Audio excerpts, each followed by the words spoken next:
This is Big Man Tyrone, and you're about to watch the MtG Cabal Cast with your hosts, Woad, Thirsty, and Reptar. Sub to us on all your podcast networks at MtG Cabal Cast and YouTube. Hey guys, welcome back to episode 5, I suppose, of the Cabal Cast. As you can see, our good man Woad is back after missing some time, getting ready for a baby who is not here yet, but will be soon. Topics we have today, obviously, there's a standard Grand Prix going on, there's a Star City team event. We're going to cover results for those and the implications, and something that over the last year, speculators have kind of exploded because they're this evil cabal. We're actually going to be going over when to get rid of bad specs. If they don't work out and you're just out, what to do. So that said, let's start with the GP. Reptar, if you want to take us away there. Yep. So coming out of Saturday into Sunday, we had 9 undefeated players on 3 different archetypes. We had 5 Golgari mid-range decks, 2 Izzet Drake decks, and 2 Jeskai control decks for a total of 9. One of them was Kevin Jones, who I think was on Golgari mid-range, who did not convert at the top 8. He decided to play Milwaukee instead of Vegas. And then our top 8 of that Grand Prix mirrors those 9 undefeated decks pretty well, where we have 2 Jeskai control lists. One of them was Adrian Sullivan, so it's going to be a little non-conventional. We have 4 Golgari mid-range decks, all fairly homogenous. And then we have 1 purely mono-white aggressive deck. So pure mono-white that there's even a plains in the sideboard. Yep. Oh, wow. Yep. There is. There's that one. Is insane. Okay. Right. That's the thing. So that's Milwaukee, and the top 8 has just started. And a few of the interesting things that we noted before going live about all the decks individually is that one of the Jeskai control decks is, as we said last week, primarily blue-white. The red splash comes from sideboard cards and Star of Extinction and Fiery Cannonade. We have Adrian Sullivan's Jeskai control. He's playing 4 Niv Mizzet in the main, 2 Ionize, 2 Deafening Clarion, 3 Deafening Clarion, 2 Expansion Explosion. 3 Expansion Explosion? All right. Yeah, I'm just 3 way each. wrong. 4 treasure maps to go along with treasure this. map was the one that caught my eye. And has a beautiful Spell Swindle play on a Carnage Tyrant just to gain treasures. Oh, that's amazing. The 8th player that I forgot to mention is Owen Turtenwald on Izzet Drake's playing an Electromancer style build, which is just a lot of 1 mana. It's not the 1 mana cantrip build. It's a little more rugged. And then the 4 Golgari mid-range decks, like I said, are all pretty homogenous, plus or minus some ramp. So there's not a whole lot of interest here, except in the sideboard of all of these decks are the Assassin's Trophies. There are, I think we counted 8 trophies in the sideboards, 2/2, 2/1/1, or something like that. And then the mono white deck is playing Shalai in the board, a card we have not seen since its release.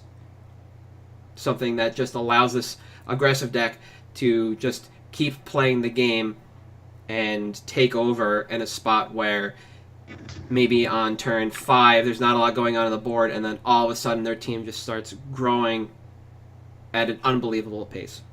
Yeah, but this Shalai actually can't grow because it's pure mono white. So Oh, it doesn't have any... Wow.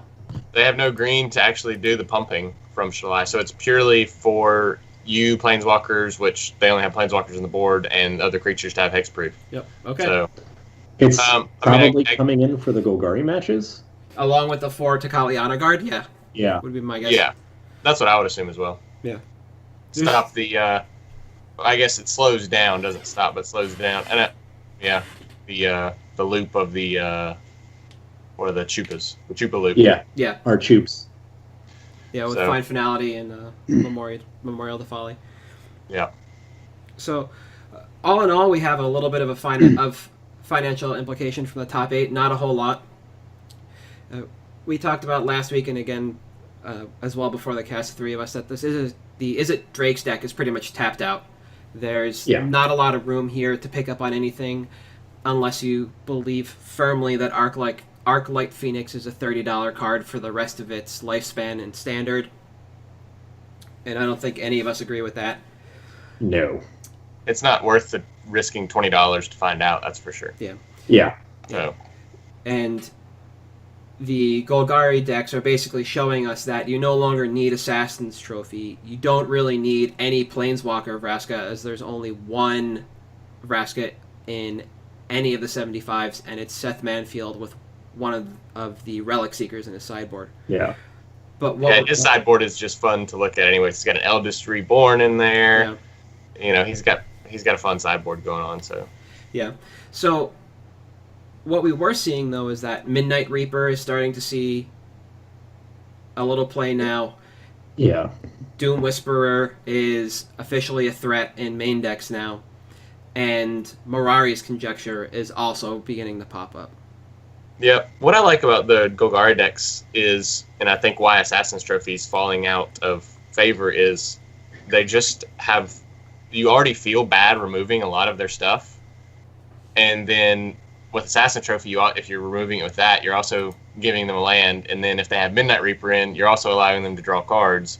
And so they just stack up all these little threats that just kind of grow. And with the Jade Light for the Ranger, mirror maybe match, it's swinging it's at you as a bad. 4/3, Yeah. and the Wild Growth Walker's slowly growing and gaining them life. And so, like, it just feels bad to remove any of their stuff. And then you can't remove Carnage Tyrant, really. So they eventually slam that, and there's nothing you can do about it. So it just feels super efficient on the Golgari decks. Yeah. And I think that's why there's 4 or 5 of them in the top 8, is they're just incredibly efficient. Yeah, I was watching the Star City stream today, and the Golgari deck is the #1 most converting deck into day 2. Yeah, 11 copies in. Yeah. And watching these decks just play Find Finality and Memorial to Folly and just loop these incredibly impactful cards was amazing. Like, I didn't think the deck was that resilient. It was that good at holding the ground and just stymieing play from their opponent. But man, it's a sight.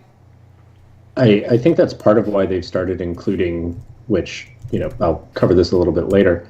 You're starting to see some people with Midnight Reaper in their deck, because one of the ways this deck loses is by stumbling. It's pretty much the only way it loses, except against Is It Drake's, where Is It can just out-advantage it. It's one of the only decks that can in the format. And you're starting to see them make that concession that, like, yeah, we might be going a little bit grindier, which generally favors them. Yep.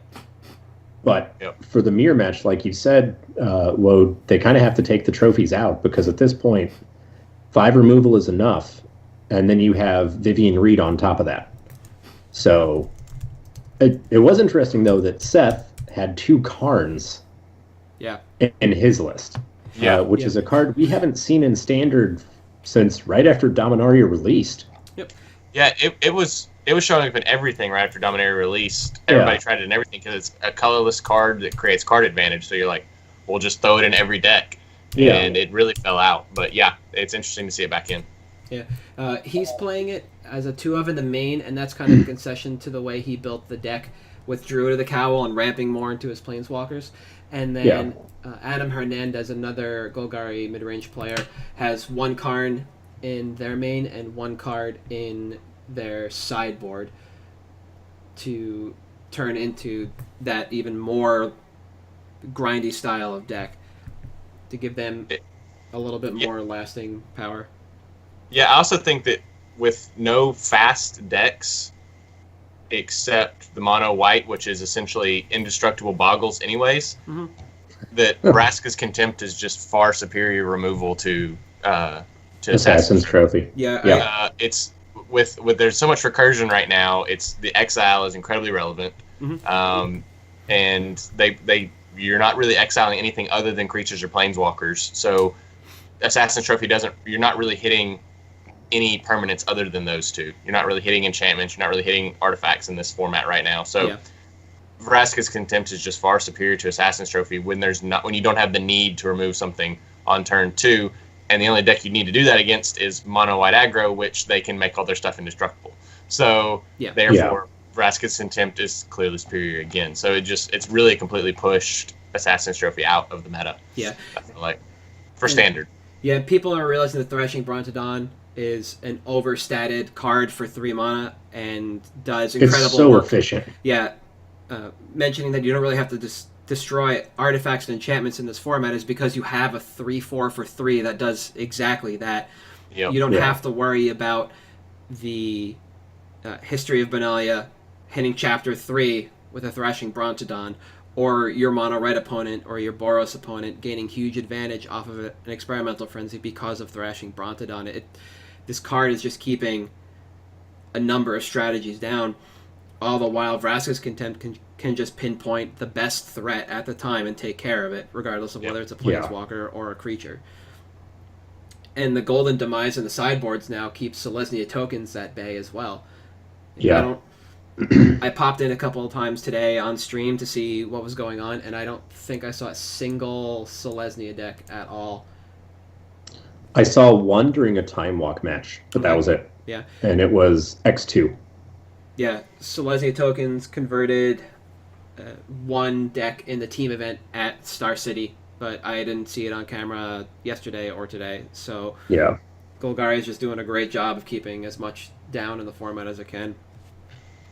But one card I thought might show up with all the Golgari decks in the Golgari decks for the mirror match was Ritual of Soot. But it looks like that one didn't show up anywhere. It kills a lot of their stuff that's going to be the threats that's coming down early, and then turn 4 you slam that and all their ramps gone, everything's gone. But like I guess Golden Demise mostly covers that as well, and then it's slightly, it doesn't hit your slightly more guys. efficient.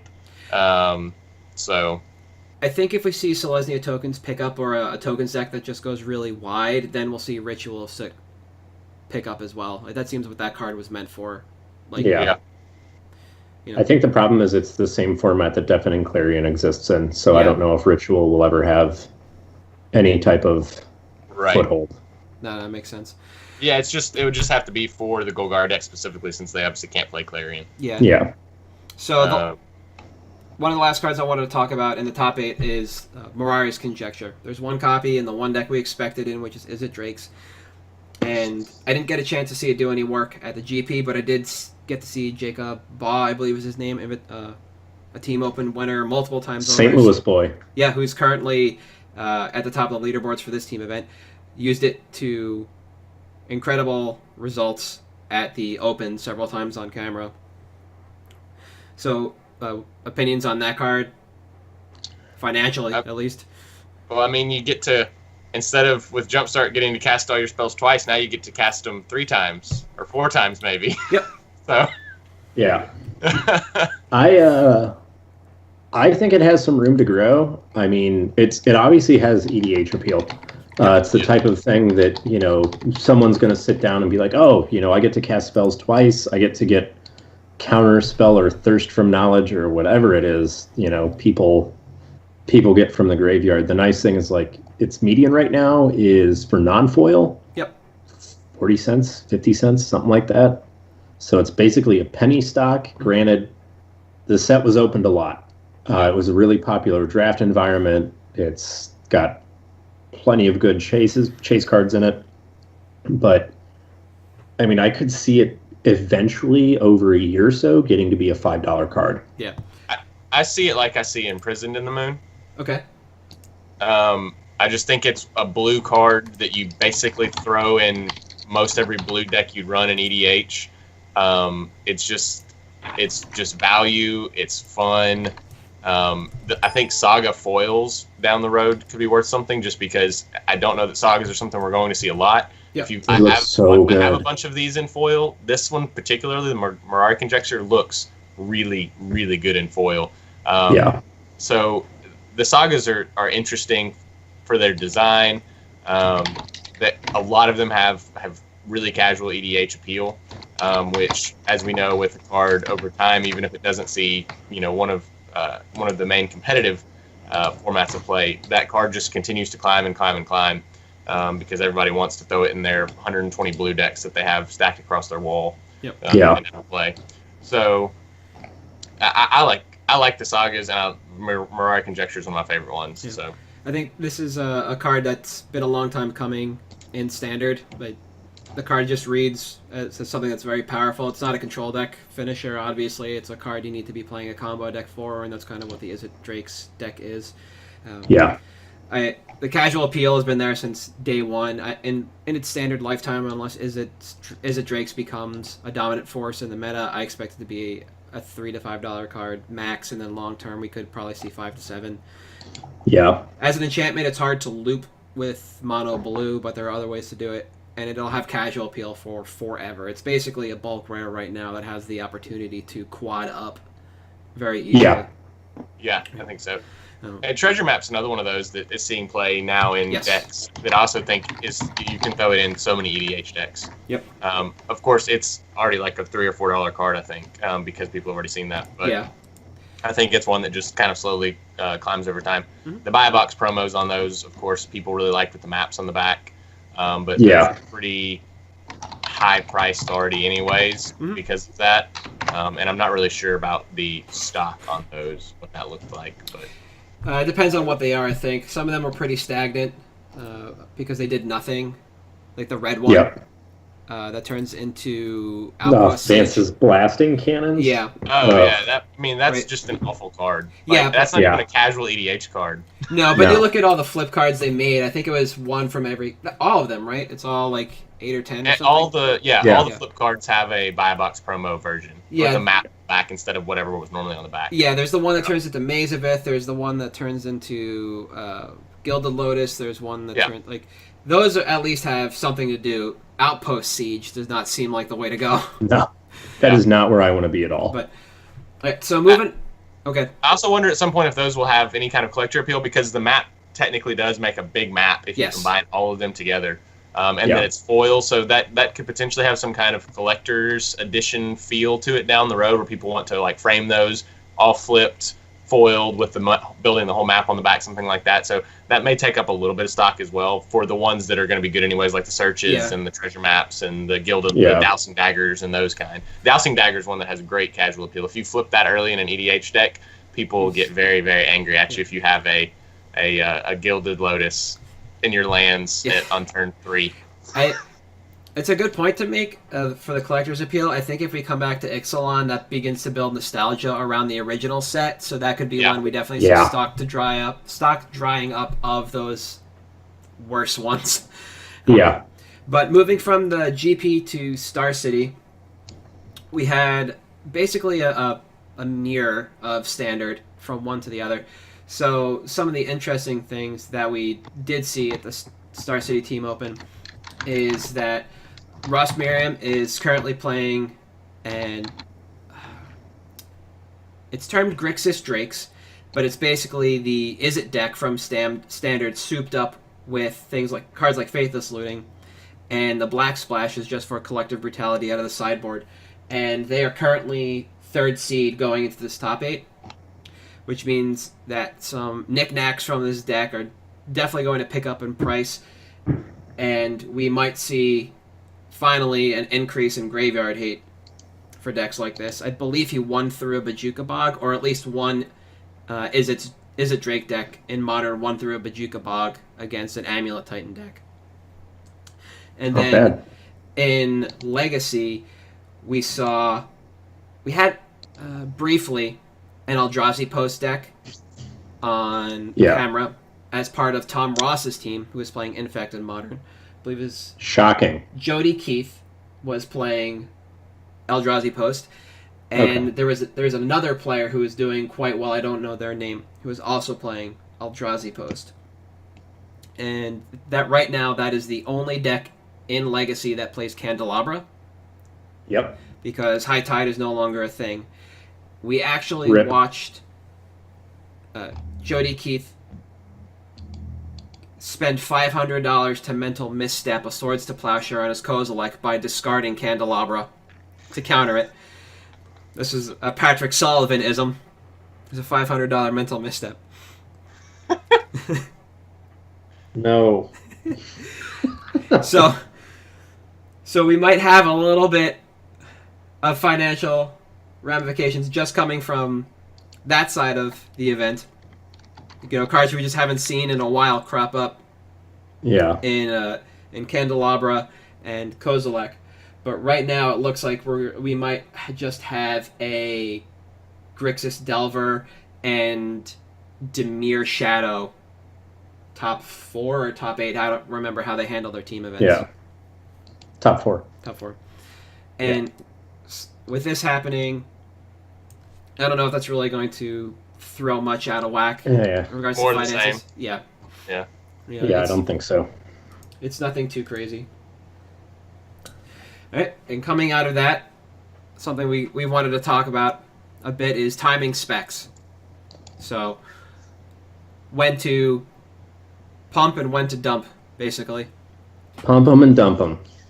So, I am notorious for this because, for example, I think I'm sitting on like 200 or so Grim Feasts right now. Mm-hmm. At one point, I put an offer on CardSphere up to $4 and just let everyone do all the TCG work for me so I didn't have to build the carts. Mm-hmm. So I just got drop shipped a bunch of those. The price went up to $4 because it's a really unique effect in those colors that doesn't exist in Magic. And I held on to them too long because they're like back to $1 something now. Mm-hmm. Tocatli Honor Guard was one of my picks. Buy list on it peaked at $1.50, and I'm still sitting on like another 100, and it's a $3 card, but buy list is down to 36 cents now. So something that I've started being more adamant about and then got away from, and now I'm going to go back to is like, look, I'm not trying to, quad up every time. If I have a spec that doesn't work out, if I have something more lucrative that I can get now, mm-hmm. I'll just dump it to a buy list for some margin. If I'm in for 25 cents and I dump them for 30, well, if I'm dumping 100 of them, fine. That's $5. Yep. I'm okay with that. That can go towards a fetch land or something. And I generally, if it doesn't work out and I feel like I'm never going to make my money back, bulk it out. Mm-hmm. And it feels bad, but usually I give it about a month to 2 months after the point where it reaches like low tide, and I'm out then. Okay. Except for Grim Feast, because I'm still holding on to all of those because it's reserveless chaff. We don't talk about that here, guys. No. Yeah, we don't talk about reserveless chaff. No Glacial Crevasses here, sir. No. No Halls of Mist here. No Halls of Mist either. None of that. Pendril Mist, though, that's not chaff anymore. No, Pendril Mists was... The market was there. The market. That was a winner. That was a winner for sure. So for me with buying and selling and stuff, I naturally got into this by buying and selling as rapidly as possible. So I sit on very, very little inventory. I don't have a store or anything, so I don't have a place to store inventory nor a reason to store it. So mm-hmm. I just try to make 20% over and over and over again as rapidly as possible on everything. And as soon as something hits 20%, I sell it. And if I can get more than that, great. If I get 15% every once in a while, but it looks like the market's starting to dry up, or maybe a reprint's going to get announced, or this is a really good reprint target, I'll take 15%, whatever it is. Yeah. And then to talk about that as well with the spoilers we have for UMA and knowing there's going to be more stuff coming. If you have some of those cards that are getting reprinted, you know what they are. If you aren't using them or you had a spec on them, sell them. Mm-hmm. They're going to go down a lot. It's how the reprints work. The market hasn't adjusted yet, probably on the pricing for a lot of these because they're not here yet. They're going to be here in a few weeks, and then it's just going. The new ones are going to start really, really low, and the old ones are going to be a high price, and those prices are going to come and meet somewhere in the middle. And so don't hold out thinking, oh, maybe it won't drop that much, or maybe they won't reprint it again, or maybe it's going to drop. So just get out of them. It's if you were holding them as a spec or you're just changing decks, just bite the bullet. I sold a bunch of Karns on CardSphere for 80% of retail value tonight because Karn's going to go down because it's getting reprinted. And one deck. I think I paid 75% of retail value for them, so I made 5% on them. But if I hold them for another month and no one's going to offer more than that for the next month, then they're going to slowly start going down, and then people are going to offer 85% on them in a month, but they're going to have gone down $10 or $15 maybe. So you just got to bite the bullet and pull the trigger and get out of stuff sometimes, and just put your money somewhere else because it's not making you money there. So when you guys, when you're looking at spec targets and you finally decide, this is a card I'm going to move in on quantity or in quantity, right? Not just a 4 of or an 8 of, Yeah. Do you set a timeline for different cards? I do not. It's more art, less science. Okay. I think there are times when I definitely should have set a timeline because there's times where, like Carrion, the black sorcery from Mirage or whatever, like Izoni got spoiled. I'm like, oh, here's some card that we're not going to talk about here. Yeah. I should probably just pump and dump this, right? I just need to get rid of it immediately. And then I didn't. So I think I should set a timeline. I just don't. Granted, more often than not, it works out. I still make my money. My failures are far less numerous than my successes. But I don't personally set one now. Okay. Yeah, I just don't do the buying 100 of something and selling 100 of something very often. So I just look for value buys and value sells. And I mean, I will get in when it's clearly obvious that, this brand new card busted into the scene and it's about to go up like crazy. I'll get in on it for sure. But it's just the giant stacks of one card with my situation, as I've said multiple times, just not the way to go for me. So Jason just has a desk full of crap apparently. Yep. All the time. So. No, I was curious about that. I have a 1K that I've labeled Infinite Timeline, and sitting in there are like 200 Sunbirds invocations because that card is insane. If you've never played that card in any format, it's a disservice. It's so fun. Yeah. Nice. 1K with team bags. That's my Infinite Timeline 1K. Yep. And for the most part, that's the timeline I run on. I look long term. My short term specs are generally always meant for standard, so really aggressively slanted creatures and stuff like that. There was one point in time where I bought and sold from the same vendor pre-release and then next set release. So Shadows and then what was the next one? Eldritch Moon. I bought all the rare humans that cost 3 or less. That basically became that deck. And I was like, I looked at the rest of the set. I was like, these cards are way too aggressive. They're too good. Just move in. And then I also pre-ordered from Eldritch Moon the green-white creature that gave all humans lifelink. I was like, this will break the mirror. This will give you the power to last. And then whoever lands it first will generally win the game. And I outed. I think I still have a bunch of that card. Because it was bulk when I bought it, and it's bulk now. So I'll get rid of it the next time I dump bulk. Because I do that. Terrible. No, I do it in like year chunks. So 1 year's worth of sets, bulk that out 2 years later. And I sold all those humans. And just on a short timeline because that's what I set for myself. These cards are going to be aggressive. If the deck isn't found within the first few weeks of this format, it won't be found ever. And I should just move out of those cards. And then I hit on all of them and moved out immediately, which was perfect. I said before I'm sitting on a mountain of expansion explosions. I just don't want to pull them out from where they are right over here. And that's a card that I can get out of now. I just don't think it's at its peak. It's me I think it still has room to go. Yeah, it's me being a little greedy. Definitely, I can admit that fact. But my timeline on that card was not by the end of the Pro Tour. My timeline on Expansion Explosion is another 2 months from now. We'll talk about it again in 2019, basically, when I want to get out of these. So I definitely set timelines for myself, unless it's reserve list stuff that matters. I don't purposely buy chaff just because it's on the... I don't buy wall kelp because it's a wall, and there's a new wall commander, and my wall makes more walls. I don't do that. That's not me. You don't have... That's fair. So... That's fair. It is... Colt's breaking his mic. He's so mad about wall. I know, right? It's definitely something you need to be mindful of when you're doing this and what your strategy is, especially if you have normal human amounts of funds to play with. You work a 9 to 5 and you don't have infinite bankroll. You definitely need to figure out if you're going to sit on this for a short period of time, you're going to wait, or if this is just purely a pump and dump, you're waiting for Card Kingdom to up their buy list and then you're out. And there's nothing wrong with that. You just need to know. Yeah.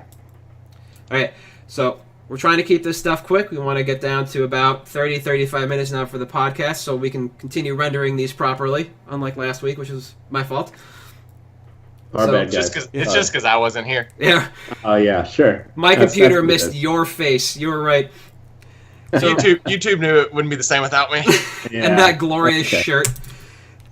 So, coming out of this weekend, picks. What do you guys think? You were gone. You go first. Since we started talking about it and I started thinking about it more also in like EDH decks and stuff, I think I really like Midnight Reaper. I think it's a really cool engine in Standard, and I think it's a really cool engine in EDH. And so it's pretty cheap right now. You can probably get them for like a quarter or two maybe. Yep. It's a rare. A lot. And so yeah, it seems like a card that could easily go up to $1 or $2, and then you start making money on it.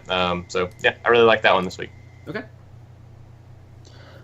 So I'm, my last few were a bit more long term, so I'm going to go a little bit shorter term back on the Tecatli Honor Guard path. Okay.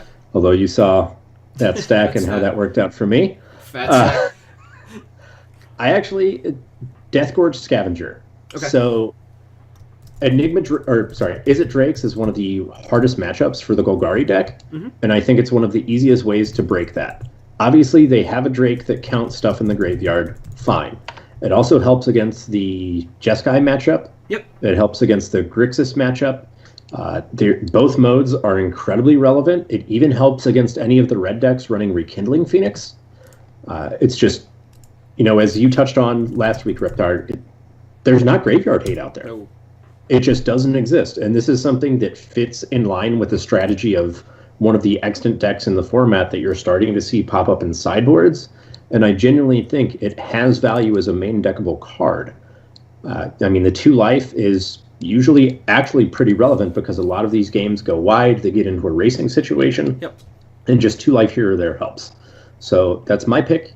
I'd be looking at probably 2 to 3 month window on this. I think we may get some type of graveyard mechanic with Orzhov in the next set. Yeah. I don't think we get it with Gruul. We don't get it with Azorius. We don't get it with Simic. Maybe Rakdos, but I doubt it. Yeah. So I think it has some potential upside in addition to what already exists in the meta. Yep. I think that's fair. So mine is actually going to come off the back of the fact that Tom Ross is now playing Magic the Gathering again. And he is playing Infect this weekend, kind of at his own behest. He doesn't think Infect is great in the format, but a lot of other people do. And one of the more important cards in the deck over time has become Shaper Sanctuary. Mm-hmm. And I like that card. Yeah. That card is insane. It's an Ixalan rare. So we're looking at a fairly long timeline on this card, especially because we have no more modern events, I believe, for the rest of 2018. There's one more Star City event. It's in Baltimore, but I do not believe it is modern. And I don't think we have another modern event until after the Pro Tour in January, but I might be wrong about that. With that said, this is the card that could immediately 1.5 or 2x if Infect starts 5-0ing modern leagues. Yep. So this is something I would move on sooner rather than later, and I would plan to sit on this for between 3 and 6 months at a minimum. Also, anecdotally, to help your opinion, I've seen a lot of people playing this in any green creature deck in EDH as well, just because it's super easy value. Yeah, I assume it's like Wild Defiance and and what's the other one? Lifecrafter's Bestiary. Yeah. You play creatures, you do things, it all works out in the end. But I don't think Wild Defiance is currently in the sideboard of Infect list. They would rather be playing Shaper Sanctuary, which is a 1 CMC card compared to a 3 CMC card. That while it doesn't do the same thing and allow you to win out of nowhere like the deck did before, it plays along the game plan a little better. We no longer have Gitaxian Probe, so our busted draws, while they still happen, are a little less frequent, and one of the ways we can ensure that happens is that as people want to deal with our creatures outside of combat like you do, otherwise you'll lose. Yep. They try and just refresh. And you can have a little bit of a counter war over the spell that's being played against your creature with Spell Pierce out of the board as well. And Blossoming Defense. And that just nets you more cards to kind of refuel, because it triggers each time a spell targets. It doesn't have to be successfully cast, it just has to target. Yeah. It doesn't have to resolve successfully, sorry. Why do you keep saying we when you're talking about the Infect deck? I don't play Infect, but I assume... That's fair. That's the royal we. Also, just a note, as we are doing this, there is a seller on TCG that has 10 of them for $1.50 each with shipping. So there's quite a few here that are, clicking the 4 or more quantity, just have a ton available. Yeah, the last few traded on Cardsphere have all been around the $1.50, and some even near the dollar range. Yeah. Yeah. So. And I think it's a perfectly fine card to hold for the short term, or if you want to sit on it longer, the long term as well. This might be an easy target for a reprint into Commander product or something weird like they did with Zendikar Resurgent, but I don't think that's going to stave off demand for this card if it hits an Infect in Modern. Yeah. I think that's just the way it is. Oh, yeah. See you later. Bye. Yeah, bye. But that's about it for us, guys. Yeah. Thanks for joining in. We will be back next. Oh, there's Baby Woad. Yeah, we'll be back next week. She was knocking on the door screaming for me. So that's fine. We're done anyway. Do want to tell everyone Happy Thanksgiving. Enjoy the time with your family. Thanks for joining us, and we will see you next week. Yep. I've been Reptar with Woad, TX Card Pirate. Jason, Thirsty Sizzler, and you can find us at MtG Cabal Cast on Twitter, on YouTube, on Stitcher, and I said iTunes. If not, Facebook, iTunes and Facebook. Hit the like button, the little bell button. Yep. Also, we will soon be giving away some UMA boxes, so make sure you stay tuned for updates on that. Yep. We finally figured out what we're going to do for Patreon, so when that comes around, be ready. If you have questions you want answered by us, also hit us up at any of our Twitter handles. We'll be more than happy to toss those into an upcoming show. Yep. Awesome. Thanks, guys. See ya. See ya. See you guys.